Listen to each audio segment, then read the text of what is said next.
speaking to each other, whether it's conference calls. Usually we'll have 50 governors on the call at the same time. No, I think we're doing very well. But, you know, it's a two-way street. They have to treat us well also. They can't say, oh, gee, we should get this, we should get that. President Trump on his relationship with the nation's governors, many of whom are pleading for help. And I got to just tell you right off the top there that when the President of the United States is saying that Governor Cuomo shouldn't be asked, and I'm sure Republicans and Democrats alike, especially, that are watching this and understand the humanitarian crisis, unparalleled health crisis coming to New York City.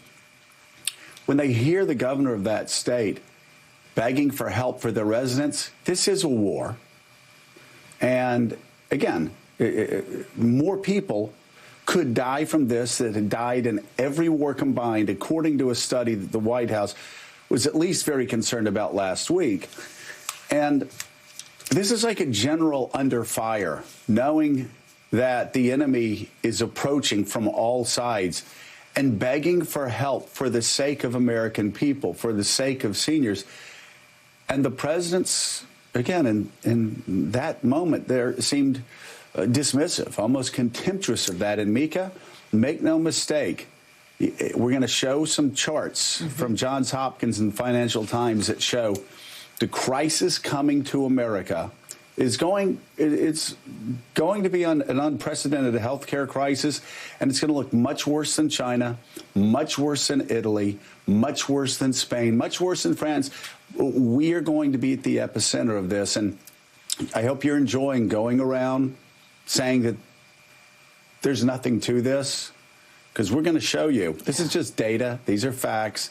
These are trend lines. This is like a hurricane that's coming on shore. And that hurricane keeps getting closer and closer and closer. And being a Floridian, I'm very aware of people who mocked the warnings and ended up dead. You see Hurricane Katrina, remember those school buses in Hurricane Katrina that were in the parking lot where people could have been evacuated? And afterwards, you're saying, why didn't they evacuate? They had all those school buses. Republicans were saying this especially. Well, the school buses are still in the parking lot. You have a president who's been saying the hurricane wasn't coming. Hurricane's not coming. The press scaring you about the hurricane coming. It's all a hoax. Had all of his people in media saying it was just a hoax. Friends, let me tell you something. You can't negotiate with a hurricane.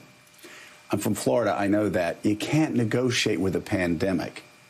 And while India and Great Britain and the rest of the world see this hurricane coming, and they're shutting it down. They're locking it down. And, you know, they're locking it down because they saw what happened in Italy, politicians mocking this coming storm. And now they're seeing people on the floor in the hallways of hospitals gasping for breath as they lie there dying alone. And that's moved from Italy to Spain. And friends, as much as I hate to say this, it's coming to the United States. The hurricane is coming. You know the press conference yesterday where the president was talking about we're going to have everything lifted by Easter? No. I mean, I'm glad people in the markets liked it. I'm glad the markets went up. That's really great for your 401ks. It's great for the companies. It's fantastic. That's not going to happen. It's not going to be lifted by April. It's just not. It's not going to be lifted by Easter, because we're going to be looking at scenes out of New York City hospitals, healthcare officials tell me, that are going to look as horrid as what happened in Italy.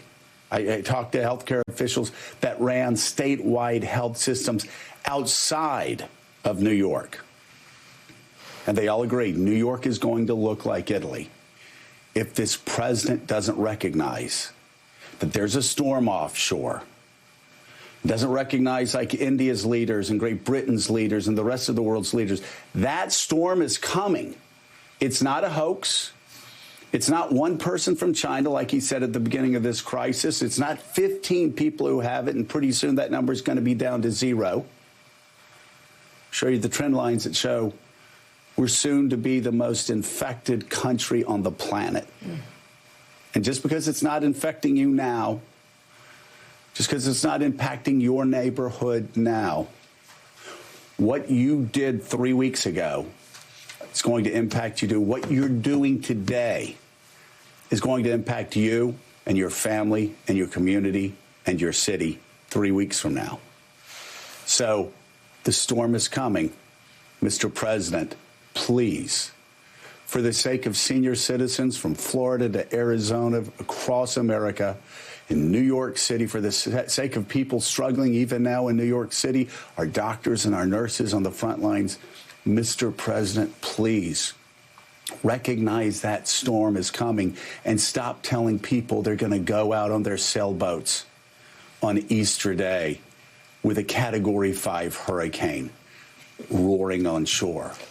It is Wednesday, March 25th, and with us, we have White House reporter for the Associated Press, Jonathan Lemire, host of MSNBC's Politics Nation and president of the National Action Network, Reverend Al Sharpton, NBC News Capitol Hill correspondent and host of KCDC on MSNBC on Sunday nights, Casey Hunt, and historian, author of The Soul of America, and Rogers Professor of the Presidency at Vanderbilt University, John Meacham. He's an NBC News and MSNBC contributor. Senate leaders and the White House announced a massive deal early this morning, a $2 trillion piece of legislation aimed at helping rescue the free-falling U.S. economy from the coronavirus. We're going to dig into that bill, what it does for Americans in desperate need